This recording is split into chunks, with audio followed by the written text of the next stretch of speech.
Belly fat and the fat around your midsection in general is really easy to gain but really hard to get rid of. And carrying around excess pounds of body fat is unhealthy and unattractive. So many people take it upon themselves to fix their belly fat problem, and most of them do it by trying to do crunches and sit-ups until the fat disappears. But crunches and sit-ups are some of the worst exercises you can do because they don't burn a lot of calories at all, and unfortunately, you can't target the fat on your midsection by doing ab exercises. So truly the best exercise that you can do to reduce your belly fat is the exercise of self-control when it comes to your diet and what you eat on a daily basis.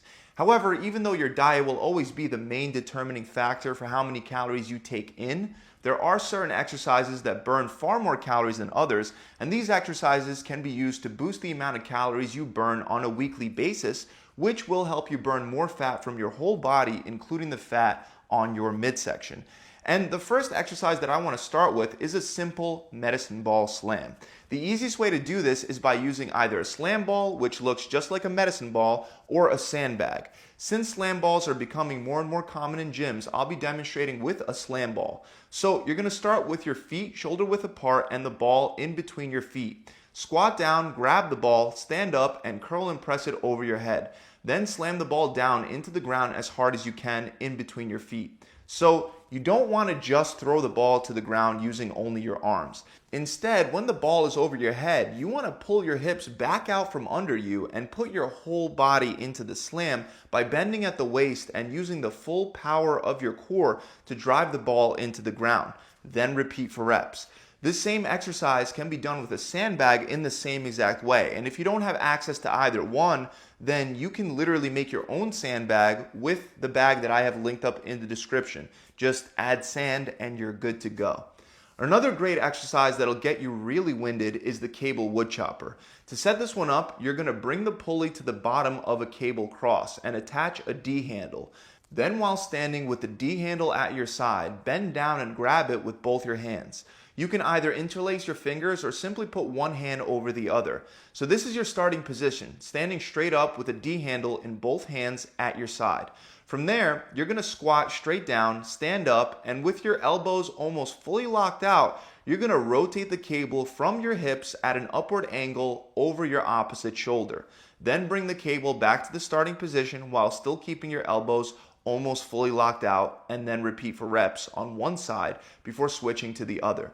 Don't make the mistake of bending and extending your arms on each of your repetitions. This should be a rotational movement. And keep in mind that most people don't perform exercises that develop rotational strength. And this is a big problem because almost all injuries occur when a rotational force is involved. So strengthening with exercises like the wood chop can really help prevent potential injuries.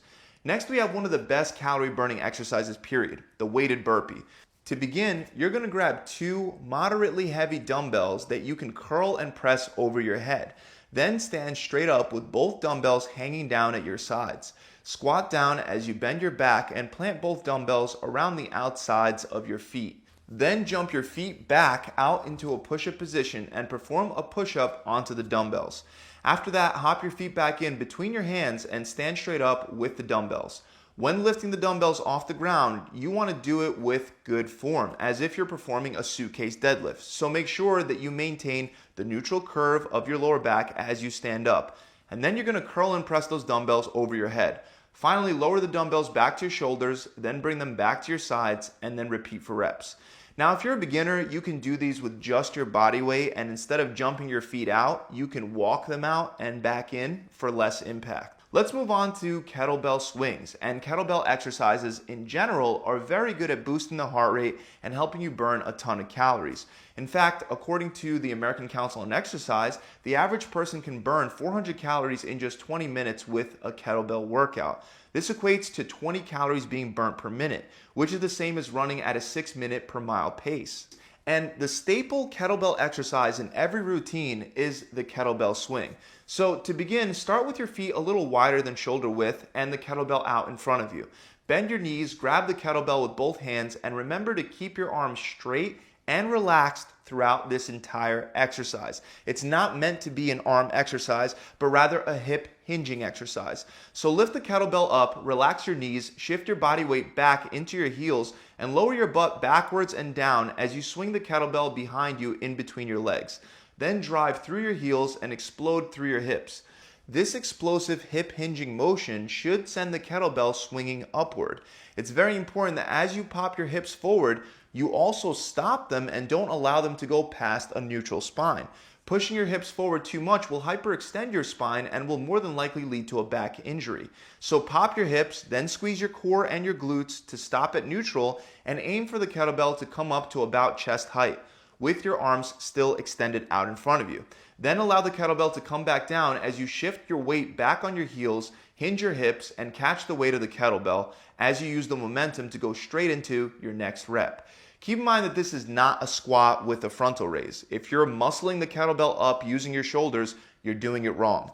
Another kettlebell exercise that'll burn even more calories is known as the kettlebell long cycle, but you should only perform this exercise after you've already learned how to do regular kettlebell swings well. To begin, you'll have 2 kettlebells on the floor in front of you. Bend down and grab one in each hand. Then swing both in between your legs with your hands in a neutral position. This part is the same as the kettlebell swing, except after you pop your hips forward, you want to quickly tuck your elbows tight into your ribs and bring your hands together under your chin. This should create a pocket to catch the kettlebell in. Don't make the common mistake of catching the kettlebells with your hands wide apart, as that will externally rotate your shoulder into a position that's very likely to cause a shoulder injury. So once both kettlebells are in that rack position in those pockets that you made with your arms, you want to bend your knees, lean back slightly, and explode upwards as you perform a push press to get the kettlebells up over your head. Then lower the kettlebells back into that rack position in those pockets while simultaneously bending the knees to catch the weight. And from there, lower down and swing under in between your legs before popping back up and repeating for reps. Next, we have one of the best fat loss machines out there, and all it is just a big, long, heavy rope, the battle rope. Now, there are many exercises you can do with the battle rope for the purpose of fat loss, and I'll quickly run through a couple. First is the alternating speed rope slams. You'll hold an end of the rope in each hand, slightly bend your knees, and make short curling and extending motions with your arms to create quick, wave-like slams along the length of the rope. With this drill, you want to focus on moving the rope as fast as possible. Alternatively, instead of speed, you can focus on power by performing overhead rope slams with both arms at the same time. Just like with the slam ball, we're going to raise both of the ropes all the way up over the head and slam them all the way down using our whole body, especially our core. Then lift back up over your head and repeat for reps.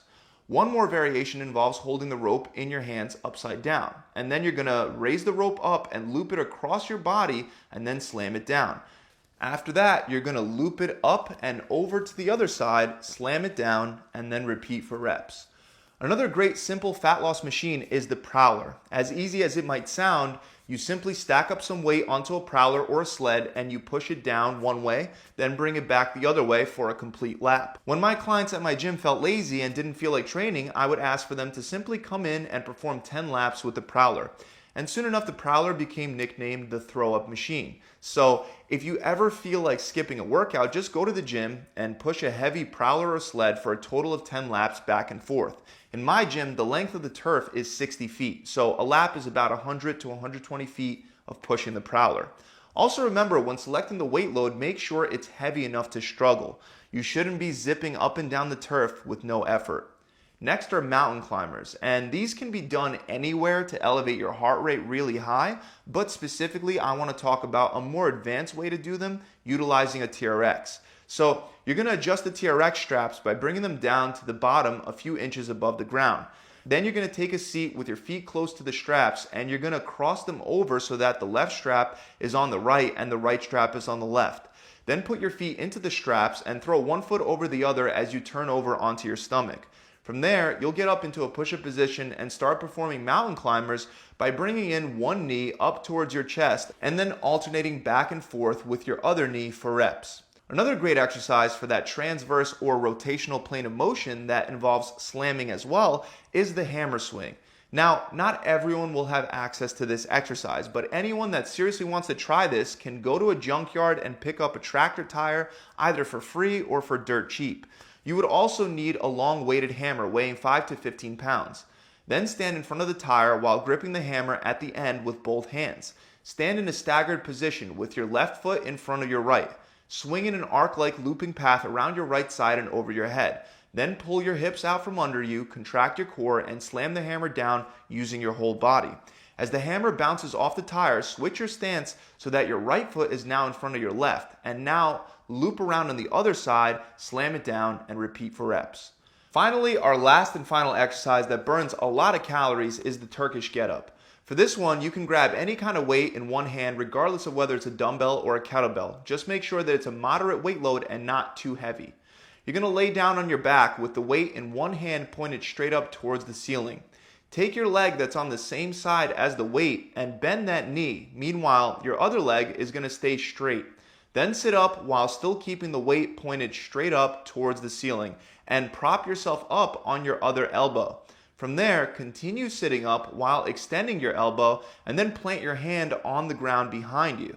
Then you're going to lift your hips up off the ground as if you were getting ready for a side plank. But instead, you're going to make room to slide the leg that's closer to the ground back behind you and plant it into the ground not too far from where your hand is. Then you're going to come up into a lunge position and stand all the way up with the weight above your head.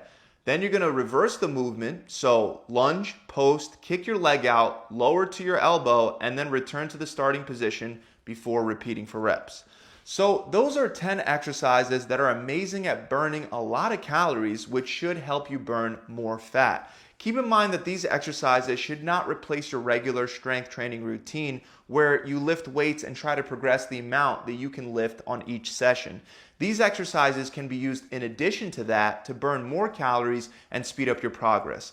An easy way to combine all of them into a fat burning workout is to do each exercise for 10 interval rounds of 20 seconds on and 10 seconds off. Then take a minute break and move on to the next exercise. It's going to start off pretty easy, but I promise you, you'll be sweating buckets by the end. So that's it. Remember to subscribe to the channel. Also, if the exercises today were too difficult or too intimidating, I'm linking up a video below to some easier modifications. And if you want any extra coaching with your diet or workout plan and you want to take the next step, head on over to my website where you can get a full 42-day workout plan, a customized diet plan, a recipe book, and of course a coach to answer all your questions whenever you need. To find out more, click the link in the description below, or you can just head on over to my website directly at gravitytransformation.com. I'll see you guys soon.